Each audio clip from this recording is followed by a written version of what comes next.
السلام علیکم ورحمۃ اللہ وبرکاتہ، نحمده ونصلی علی رسولہ الکریم، اما بعد فاعوذ باللہ من الشیطان الرجیم، بسم اللہ الرحمن الرحیم، رب اشرح لی صدری ویسر لی امری واحلل عقدۃ من لسانی یفقہوا قولی۔ وما اصابکم من مصیبت فبما کسبت ایدیکم، تمہیں جو بھی کوئی مصیبت آئی وہ تمہارے اپنے ہاتھوں کی کمائی سے آئی، یعنی اس کے پیچھے انسان کا اپنا بھی کچھ نہ کچھ قصور ہوتا ہے۔ اس لیے بہت ضروری ہے کہ انسان ایک طرف اپنے گناہوں سے بچنے کی کوشش کرے، ان کاموں سے بچنے کی کوشش کرے جو اللہ سبحانہ وتعالیٰ کو پسند نہیں، اور دوسری طرف وہ چیزیں بھی اختیار کرے کہ جس سے انسان مشکلات سے نکل سکے۔ یہ دعا اس وقت جو میں آپ کے سامنے پڑھوں گی، یہ ہم میں سے ہر ایک کو دن میں کم از کم ایک بار ضرور پڑھنی چاہیے۔ صبح شام ہو جائے تو بہت اچھا، لیکن اگر آپ اپنے فجر کی نماز کے ساتھ اس کو باندھ لیں تو سارے دن آپ اللہ تعالیٰ کی پناہ میں رہیں۔ اور وہ دعا ہے، اللہم انی اعوذ بک من الہم والحزن والعجز والکسل والجبن والبخل وغلبۃ الدین وقہر الرجال۔ اور یہ پوری 8 چیزیں ہو گئی کہ اے اللہ تو مجھے پناہ دے، میری مدد کر، مجھے بچا کس سے؟ من الہم، ہم کہتے ہیں فکر میں مبتلا ہونے۔ اللہ مجھے فکر میں پڑنے سے بچا۔ مختلف چیزوں کی ہم فکر کرتے رہتے ہیں نا۔ حزن غم کو کہتے ہیں، اللہ مجھے غم میں جکڑے جانے سے بچا، ایسی سچویشن اور ایسی چیزوں اور ایسے کاموں سے بچا کہ جس کی وجہ سے میں کسی غم اور سیڈنس کا شکار ہوں۔ پھر ہے والعجز، عجز کا معنی ہوتا ہے کم ہمتی، بیکاری، محرومی، انسان کا ڈپرائیو ہونا مختلف نعمتوں سے۔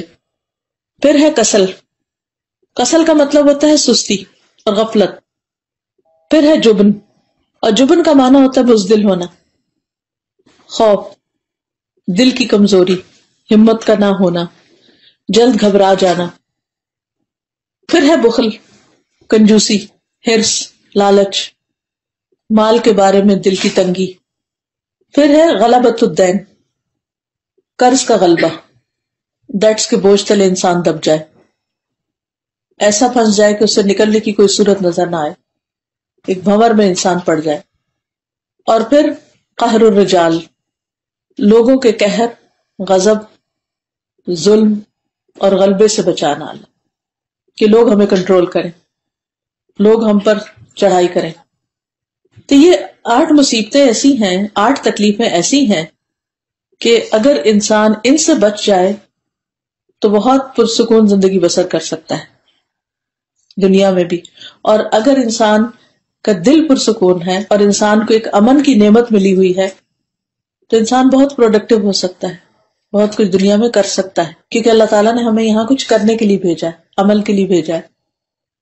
کل قیامت کے دن ہمارے پاس اور کچھ بھی نہیں ہوگا، ہمارے اپنے ہی اعمال ہوں گے، بہن بھائی ہوں گے، رشتہ دار ہوں گے، مگر سب کو اپنی اپنی پڑی ہوگی، ہمارے ساتھ کوئی نہیں ہوگا۔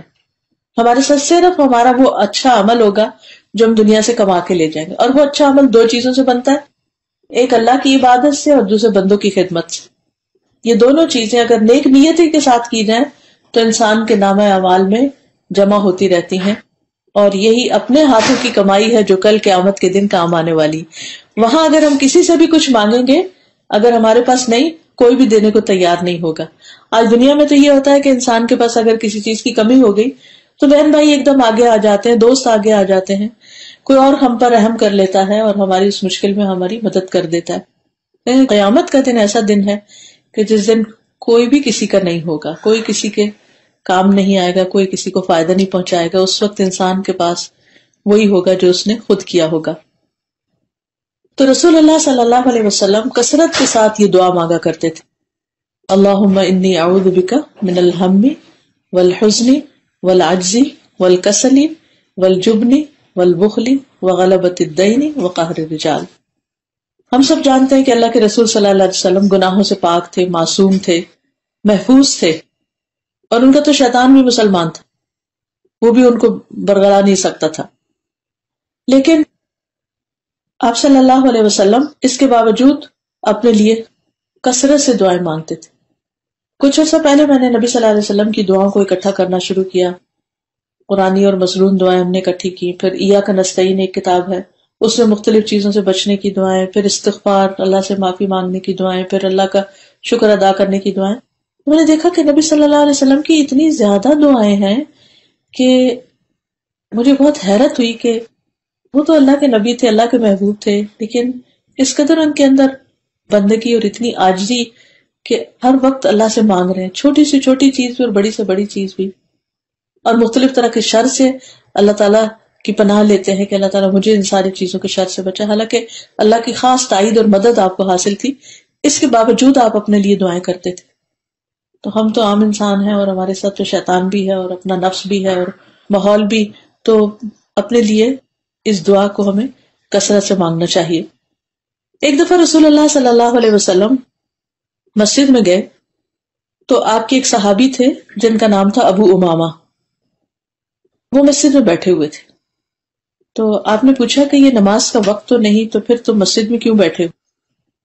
تو اس نے کہا کہ مجھے کچھ تفکرات نے گھیرا ہوا ہے، میری کچھ پریشانیاں ایسی ہیں کہ جن کی وجہ سے میں بہت غم زدہ ہوں، اس لیے میں یہاں بیٹھا. اور وہ یہ کہ میں بہت قرضے میں پھنس گیا ہوں.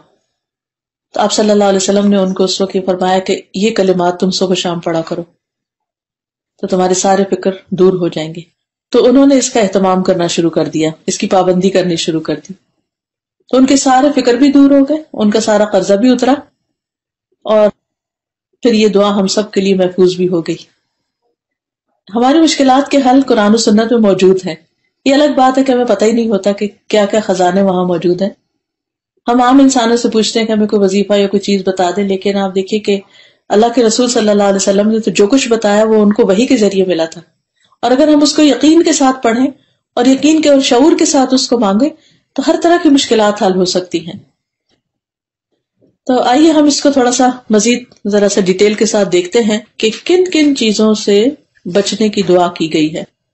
اللہم انی اعوذ بک من الہم والحزن والعجز والکسل والبخل والجبن ودلع الدین وغلبۃ الرجال، یا غلبۃ الدین وقہر الرجال، دونوں طرح کے الفاظ آتے ہیں.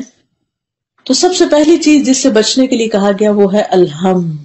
ہم کا مطلب ہوتا ہے تفکرات، فکر فاقہ، اس کا کیا ہوگا، اس کا کیا ہوگا، وہ کام نہیں ہوا، یہ مسئلہ رہتا ہے. بعض اوقات ہم لوگوں کی بس عادت ہو جاتی ہے کوئی نہ کوئی فکر لگائے رکھنا اپنے آپ کو، ایک ختم ہوتی ہے تو دوسری ختم ہوتی ہے تیسری. اصل میں شیطان ہمارا دشمن ہے، وہ کبھی ہمیں خوش دیکھ ہی نہیں سکتا. آدم علیہ السلام سے جیلس ہوا تھا نا کہ ان کو اتنا زبردست، اتنا اونچا لمبا قد ملا ہے، اتنا حسن ملا ہے، جنت کا لباس ملا ہے، اور ان کو علم ملا ہے، یعنی ہر طرح کی نعمت آدم علیہ السلام کے پاس تھی. اور پھر سب سے بڑی بات ہی کہ فرشتوں سے کہا گیا کہ ان کے آگے سجدہ کرو. شیطان کو بھی، یعنی ابلیس کو بھی ساتھ کہا گیا. تو وہ بہت جیلس ہو گیا کہ ان کے آگے میں کیسے جھکوں، میں تو خود آگ سے بنا ہوا، آگ میں تو بڑی طاقت ہوتی ہے اور آگ بہتر ہے، اور آدم تو مٹی سے بنے. یعنی انہیں کوئی خوبی ان کی نظر نہیں آ رہی تھی کہ ان کا اتنا اونچا لمبا قد اور ان کا حسن اور جمال اور ان کا لباس اور ان کے پاس سب چیزوں کا علم. کیونکہ قرآن کہتا ہے نا علم آدم الاسماء کلھا، وہ علم جو فرشتوں کے پاس بھی نہیں تھا، ابلیس کے پاس بھی نہیں تھا. اب آپ ذرا امیجن کریے کسی ایسے شخص کو کہ جس کے پاس خوبصورتی بھی ہو اور جس کے پاس ہر طرح کی نعمتیں بھی ہوں، اور اس کے ساتھ ساتھ یہ کہ اس کے پاس علم بھی ہو، ہائیلی کوالیفائڈ بھی ہو، تو کون اس سے جیلس نہیں ہوگا؟ عام طور پر جس کے پاس یہ سارا کچھ اکٹھا ہو جائے تو اس کے تو بہت دشمن ہو جاتے ہیں خواہ مخواہ میں بھی. تو ابلیس کو آدم علیہ السلام سے حسد ہوا، وہ ان کو دیکھ نہیں سکا کہ اتنی زیادہ اس مٹی کے پتلے کو عزت مل گئی ہے. تو اسی طرح انسان کی زندگی میں بعض مرحلے ایسے ہوتے ہیں کہ جب انسان محنت کرتے کرتے اللہ کی توفیق سے آگے بڑھتے بڑھتے کسی مقام پر پہنچتا ہے تو خوشیاں دیکھنا نصیب نہیں ہوتی. خوشیاں ہوتی ہیں، نعمتیں ہوتی ہیں، ہمارا دل فکروں سے آزاد نہیں ہوتا، ہم نعمتوں کو انجوائے نہیں کر سکتے. تو ان کو کیوں نہیں انجوائے کر سکتے کہ شیطان ہمارے دل میں وسوسے ڈالے چلے جاتا ہے، کہیں یہ نہ چھن جائے، وہ نہ ہو جائے، وہ کسی کا ہم سن لیتے ہیں، اس کے اوپر کوئی مشکل آ گئی تو ہمیں یوں لگتا ہے جیسے وہ ہم پہ بھی آگے رہے گی یا کچھ ہوگا. تو خواہ مخواہ کی کچھ نہ کچھ فکریں، کچھ فوبیاز، کچھ ذہنی پریشانیاں انسان کو لگ جاتی ہیں. تو ایسی پریشانیاں، ایسی فکریں اور خاص طور پر فضول قسم کی پریشانیاں جن کا کوئی وجود ہی نہیں ہے، جن کی کوئی حقیقت ہی نہیں ہے، ان سے بچنے کے لیے یہ دعا بہت فائدہ مند ہے. اللہم انی اعوذ بک من الہم. دوسری چیز جس سے بچنے کے لیے دعا مانگی جا رہی ہے وہ ہے حزن. حزن کہتے ہیں غم کو جو پاسٹ کے واقعات پر ہوتا ہے. اگر ہم کبھی بھی رو رہے ہوں تو سوچیں گے ہم کس بات پہ رو رہے ہیں، تو کوئی نہ کوئی چیز ہوگی جو پیچھے گزر چکی ہوگی. کچھ چیزیں تو قریب نیئر پاسٹ میں گزری ہوتی ہیں اور کچھ وہ بچپن کی ہوتی ہیں اور کوئی شادی کے وقت کی ہوتی ہیں اور کوئی ان کو یعنی یاد کر کے رونا شروع کر دیتے ہیں ہم کبھی کہ یہ کیوں ہوا، فلاں نے مجھے یہ کیوں کہہ دیا، فلاں نے میرے ساتھ ایسا سلوک کیوں کیا، وغیرہ وغیرہ. تو یہ جو حزن ہے کہ ماضی کو انسان نہیں بھول سکتا، اس سے بھی انسان کی فیوچر کے لیے کام کرنے کی جو صلاحیت ہوتی ہے وہ کم ہو جاتی ہے، وہ ختم ہو جاتی ہے. اور یہ حزن بھی انسان کا بہت بڑا دشمن ہے. تو اس لیے انسان کو اس غم سے بچنے کے لیے کوشش بھی کرنی چاہیے اور دعا بھی کرنی چاہیے. حدیث میں آتا ہے کوئی بندہ ایمان کی حقیقت کو اس وقت تک نہیں پا سکتا جب تک اسے یہ یقین نہ ہو جائے کہ جو کچھ اسے پہنچتا ہے وہ اس سے رہ نہیں سکتا تھا اور جو اس سے رہ گیا وہ اسے پہنچ نہیں سکتا تھا. یعنی جب یہ بات انسان کو سمجھ آ جائے گی تو انسان کو ایمان کی حقیقت سمجھ آ جائے گی. کیا مطلب ہے اس کا؟ کہ جو میرے ساتھ ہوا یہ ہونا ہی تھا، یہ میری تقدیر میں تھا، اس لیے ہو گیا. اور کبھی غم اس بات کا ہوتا ہے کہ فلاں چیز مجھے ملنے والی تھی وہ کیوں نہیں ملی. یعنی خاص طور پر انسان اگر کوشش کرتے کرتے کچھ چیز اچیو کرنے کے قریب ہوتا ہے تو بعض اوقات ایسا ہوتا ہے کہ وہ چیز پا نہیں سکتا، وہاں تک پہنچ نہیں سکتا. مثلا آپ کے بچوں میں سے کوئی بچہ پڑھ رہا ہے، این آخری ایگزام میں اس کے ساتھ کچھ ہو جاتا ہے اور وہ اپنی ڈگری کمپلیٹ نہیں کر سکتا. کبھی شادی کے لیے رشتہ آتا ہے اور ہوتے بات بنتے اچانک ختم ہو جاتی ہے. بعض اوقات بات پکی ہو کے بھی ختم ہو جاتی ہے.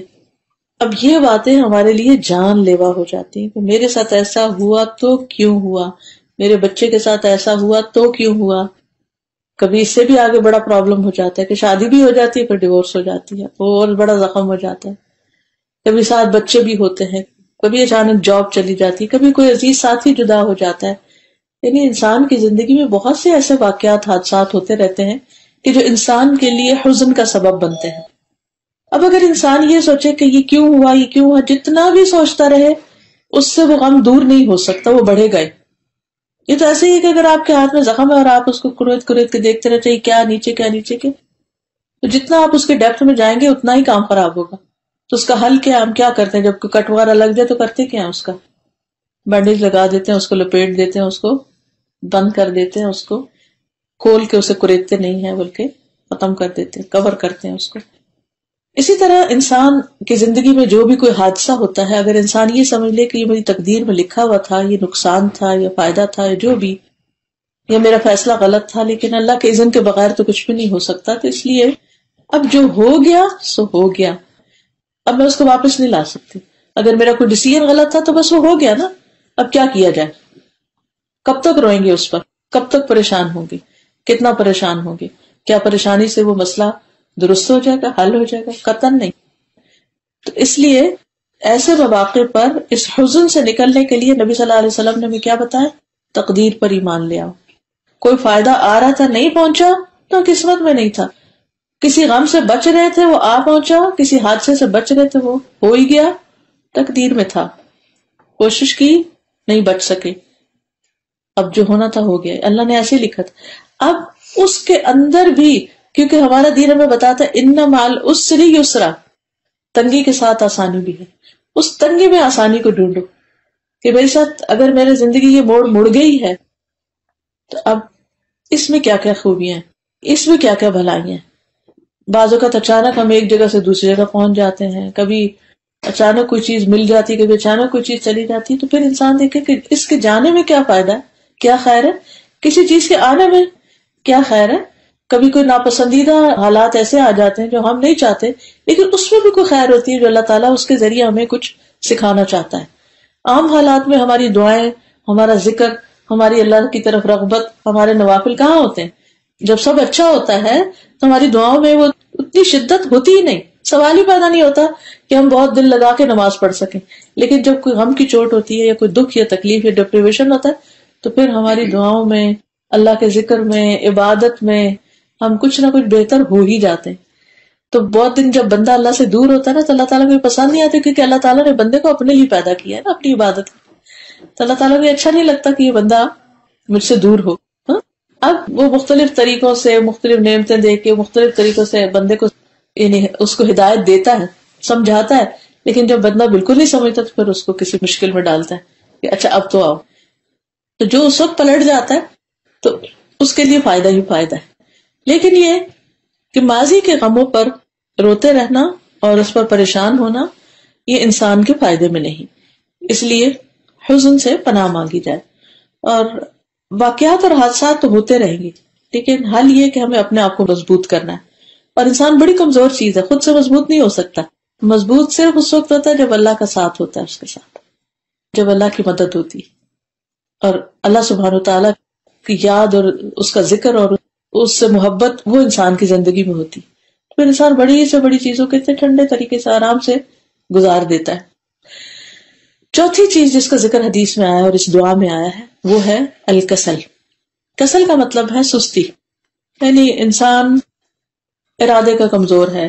کوئی کام کرنا چاہتا ہے، اچھا کرتا ہوں، اچھا کل کر لوں گا، اچھا پھر کروں گا، تو ٹال مٹول ٹال مٹول ٹال مٹول.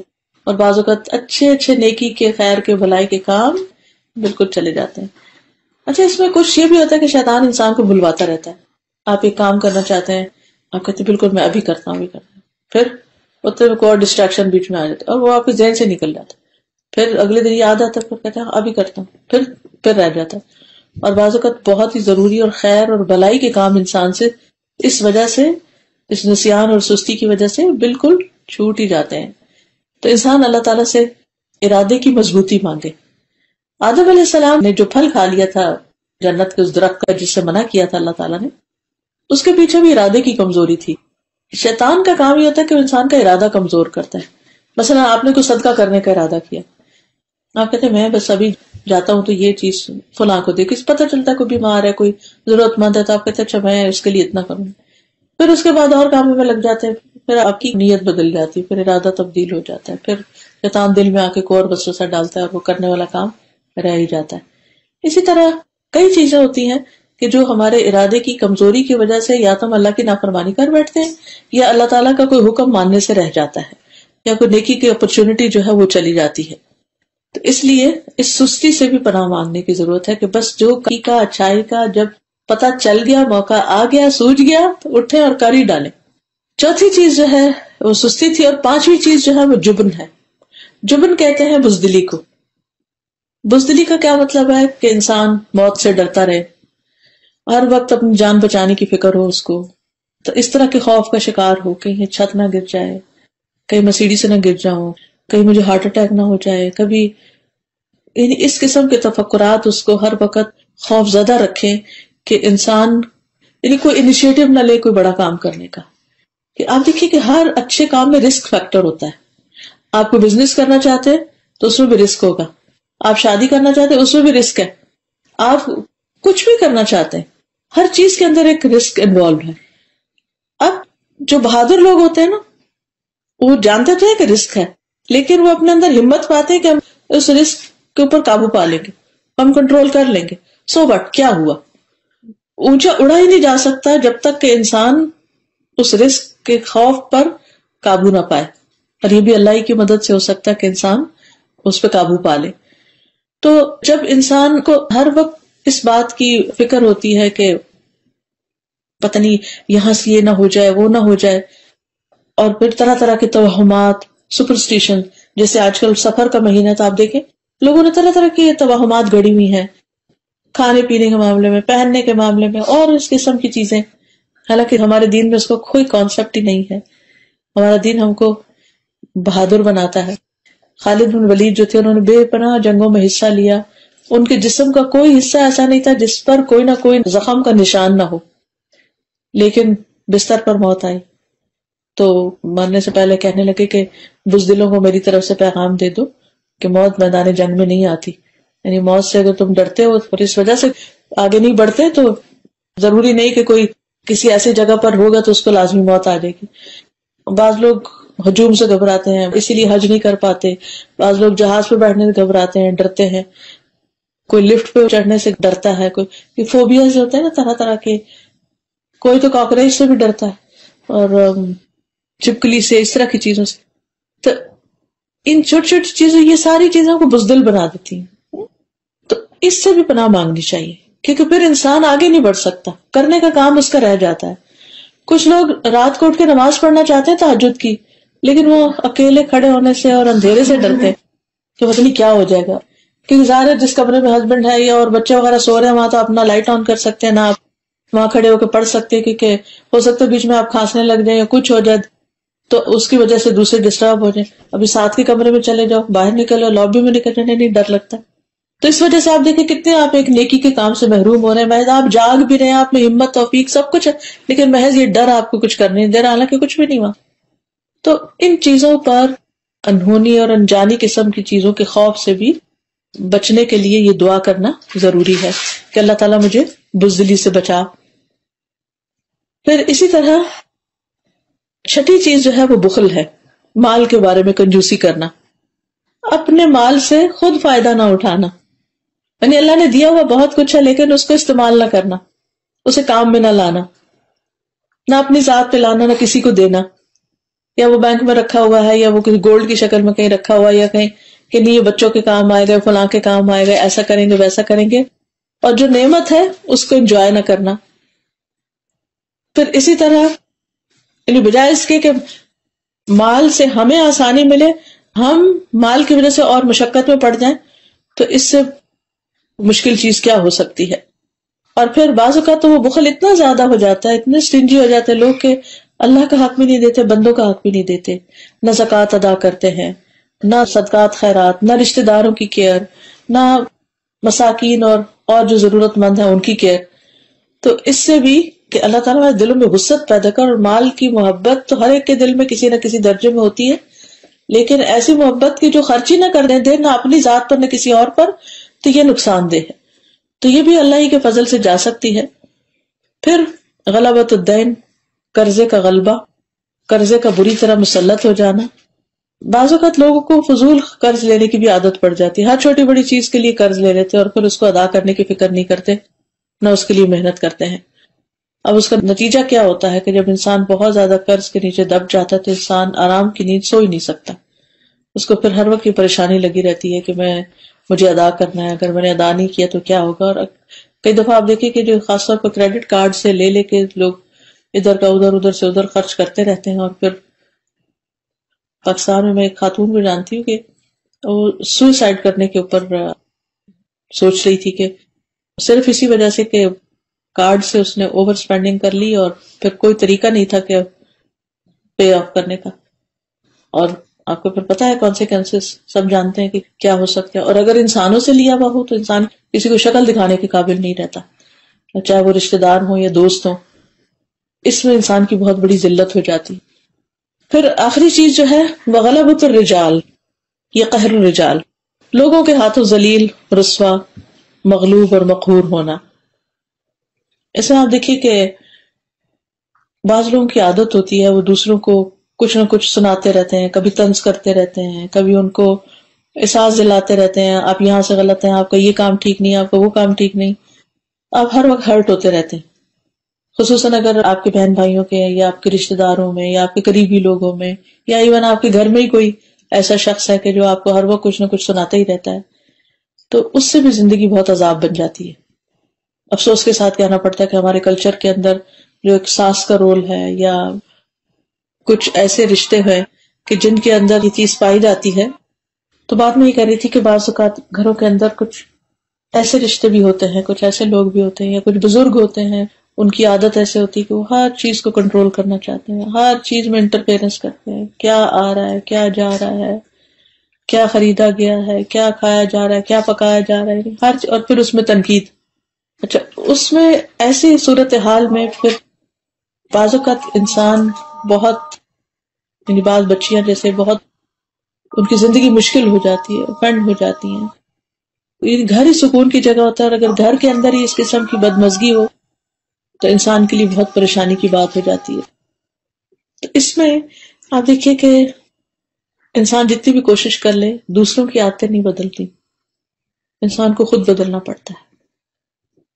بعض مردوں کی عادت ہوتی ہے کہ چھوٹی چھوٹی بات پر اپنی بیوی پہ تنقید شروع کر دیتے ہیں، کبھی ان کے لباس پہ، کبھی ان کے پکانے پہ، کبھی ان اور خصوصاً اگر کوئی اور بھڑکانے والا موجود ہو تو اس زندگی اور بھی حرام ہو جاتی ہے.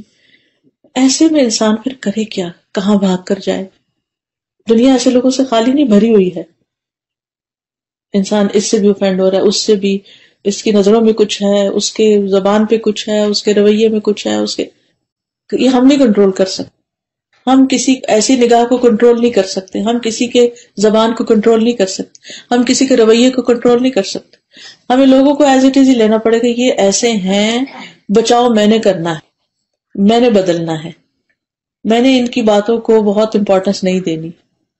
تو اپنے آپ کو یعنی کہ ہرٹ مینجمنٹ کرنا سیکھیں. ٹھیک ہے انسان کو تکلیف تو بہت ہوتی ہے اور بعض اوقات انسان آپے سے باہر بھی ہو جاتا ہے اس تکلیف کی وجہ سے. ٹھیک ہے آپ رو لیں، اکیلے روئیں، کسی کے سامنے نہیں روئیں، لیکن اللہ سے مدد مانگیں.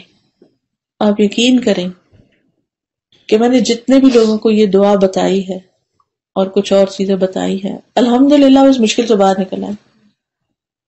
ریسنٹلی ایک بچی کا معاملہ چل رہا تھا کہ اپنے ہسبینڈ کے ساتھ اکیلی تھی بیچاری، دبئی میں رہتی تھی، کوئی پیرنٹس سسرال میں سے کوئی بھی نہیں تھا، کوئی فیملی ممبر نہیں، کچھ نہیں. ہسبینڈ ہر وقت آنے. اور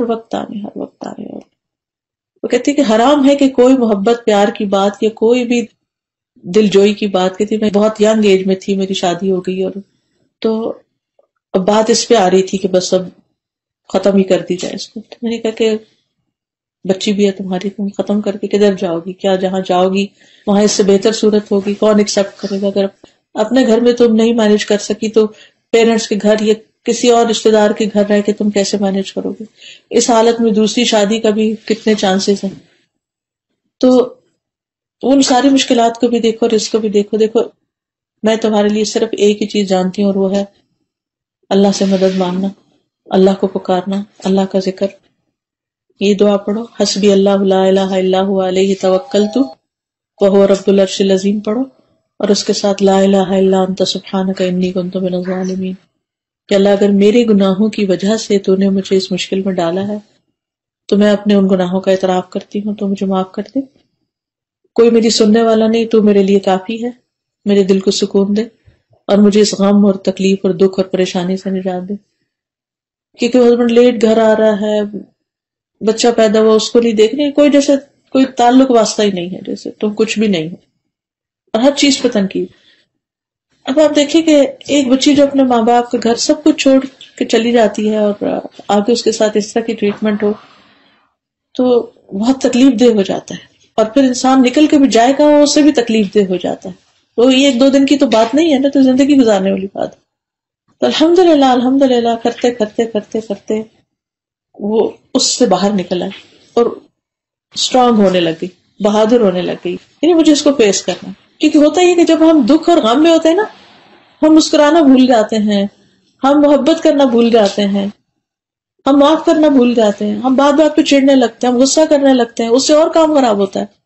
یعنی جو ہمیں تنگ کرا پھر ہمیں بھی اس کو تنگ کر کے مزہ آنے لگتا ہے، پھر وہ ایسی کھچڑی پکتی ہے کہ انسان کے لیے زندگی حرام ہو جاتی ہے. لیکن میں سمجھتی ہوں کہ اللہ سبحانہ تعالیٰ کی ذات پر یقین، توکل، اعتماد کہ اللہ تعالیٰ ہر مسئلے کو حل کر سکتا ہے، اور جو کچھ اس نے اپنے نبی کی زبانی ہمیں چیزیں دی ہیں وہ بہت سچی ہیں، اور انہی میں مسائل کا حل ہے. تو میں نے کہا کہ یقین کے ساتھ یہ پڑھنا شروع کرو، پھر آپ دیکھو کہ کیا ہوتا ہے. تو الحمدللہ اسی طرح کچھ اور بھی لوگوں کو کچھ چیزیں میں نے بتائی، اور ہر ایک نے واپس مجھے یہی فیڈ بیک دی کہ ہم پہلے سے بہت بہتر ہیں.